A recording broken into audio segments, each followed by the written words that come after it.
We can also work in Excel with text type data, which we can highlight or otherwise alter their visualization, changing the font type.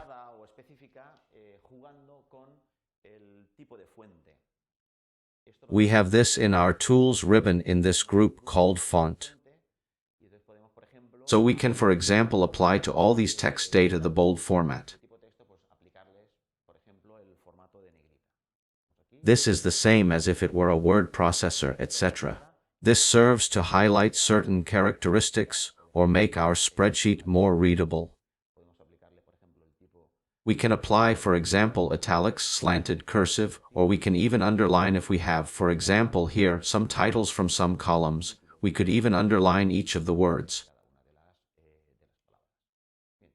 The underline can be single or it can be double.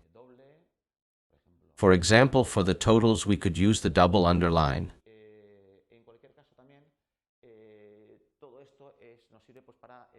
In any case, all of this also serves to make the spreadsheet more elegant or highlight the data that we want to highlight at a given time.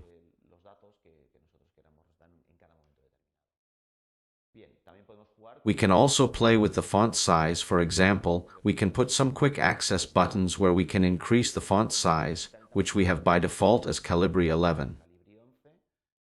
So, for example, here we would increase it. We could even change the typeface. We select this entire row and we change it. Instead of Calibri, put another one. We will try something that clarifies it and helps us to make our spreadsheet more elegant, furthermore with a view to printing it later, one or another different one.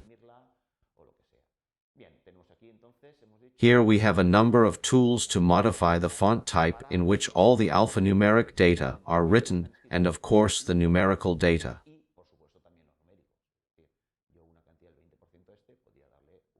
To this amount of 20% I could apply, to the extent that, since 20% is a numeric data but it is written with characters, we can alter it and we can tell it or apply any of those we have seen.